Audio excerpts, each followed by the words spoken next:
شیعہ نوجوانوں اپنے ضمیر سے سوال کرو، آج رسول اللہ صلی اللہ علیہ وسلم کو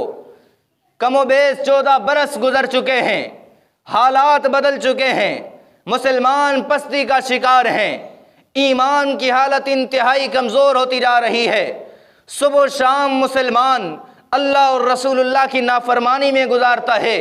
بازاریں آباد ہیں، مسجدیں ویران ہیں، لیکن اس کے باوجود آج کا مسلمان کلمے پڑھنے والا، رسول اللہ سے محبت کی دعویٰ رکھنے والا، جب بھی اپنی بیٹی اپنی بہن کا رشتہ کرتا ہے، اگلے خاندان کو دیکھتا ہے،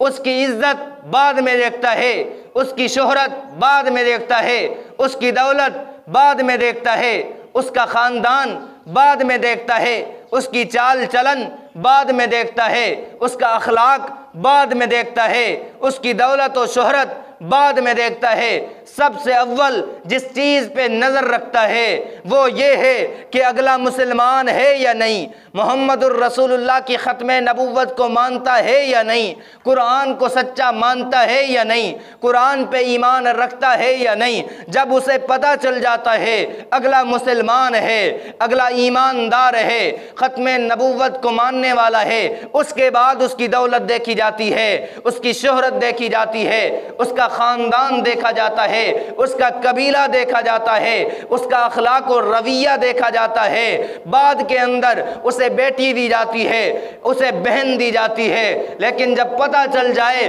کہ اگلا مسلمان نہیں ہے، ختم نبوت کو نہیں مانتا، ختم نبوت کا دشمن ہے، تو پھر مرتا مر جاتا ہے، اگرچہ غریب ہی کیوں نہ ہو، اگرچہ وہ مالدار ہی کیوں نہ ہو، اپنی بیٹی اگلے کو نہیں دیتا۔ تو آج اپنے ضمیر سے سوال کر، اپنے ضمیر سے پوچھ، اپنے ضمیر کو جھنجھوڑ کہ اگر رسول اللہ صلی اللہ علیہ وسلم کے پیارے صحابی حضرت عثمان رضی اللہ تعالی عنہ مسلمان نہیں تھے، رسول اللہ نے یکے بعد دیگرے 2 بیٹیاں کیوں دی ہیں؟